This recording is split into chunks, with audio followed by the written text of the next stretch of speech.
I've played a lot of artistic games prior to Gris.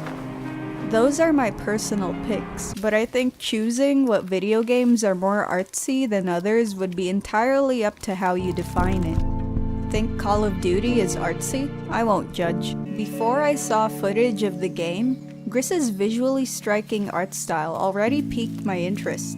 A style that actually gives me some French animation vibes, though the game is actually made by Spanish indie devs Nomada Studio and published by Devolver Digital. Luckily, it wasn't style over substance. The game didn't disappoint me, and that ending left me quite emotional. In a good way, of course. Gris tells the story of a girl who attempts to sing out but finds that she lost her voice. She'll spend the game trying to regain it while restoring color to her world. And due to the nature of the game, there's a lot of symbolism. Trees that change shape, rocks with legs, and yeah, I don't know what's happening, but everything's pretty, so I'll roll with it. No active threats exist in the game, apart from this inky, blobby bird.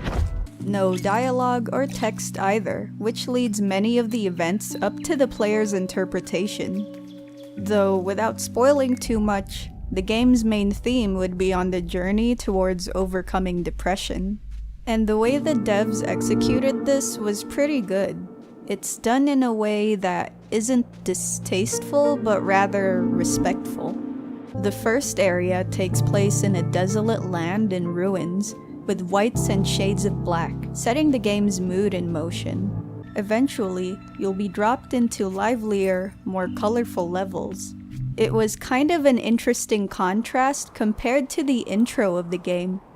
Oh, and speaking about the intro, I fell in love with the soundtrack right away, and the animation, of course.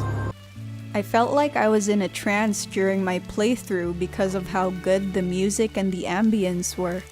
The songs fit into the gameplay incredibly well, and I love how it's dynamic depending on what situation your character is in.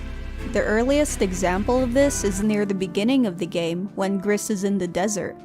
By listening to the music and observing the windmills, you can tell when a sandstorm is about to hit. Because of these visual and musical cues, it lets you learn when to hide and when it's time to run.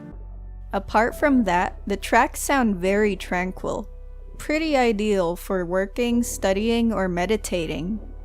Another cool thing about Gris is it seamlessly blends animation and gameplay, so there are no models that awkwardly stand out in the background. Which is really nice because it feeds the game's interactive painting sort of style. The gameplay here isn't overly complex. It's more of a puzzle platformer where you'll be spending the majority of your time walking.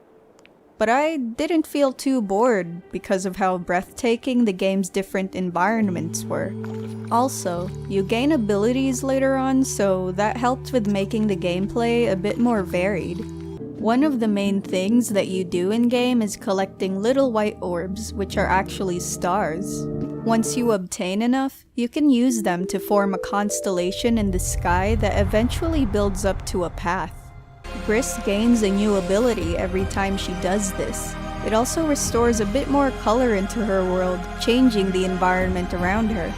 The skills that Gris gets can range from having her dress turn into a heavy block to smash into floors, or a simple ability to double jump and glide into other platforms.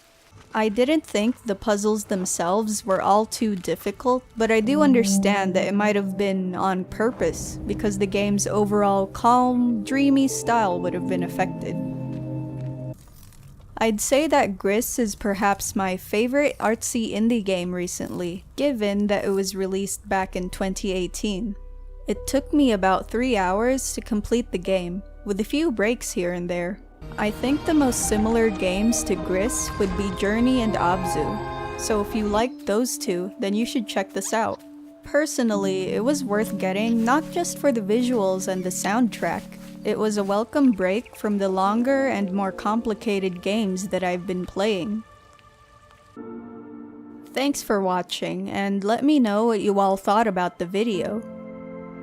So, I've recently been absorbed by The Witcher 3 ever since I got back to my playthrough, so it's sort of, mostly actually, it mostly consumed my time, and I'm proud of it. I'll be cutting down on some playtime though for other things, and of course to see you guys in the next video, which I promise will be way sooner.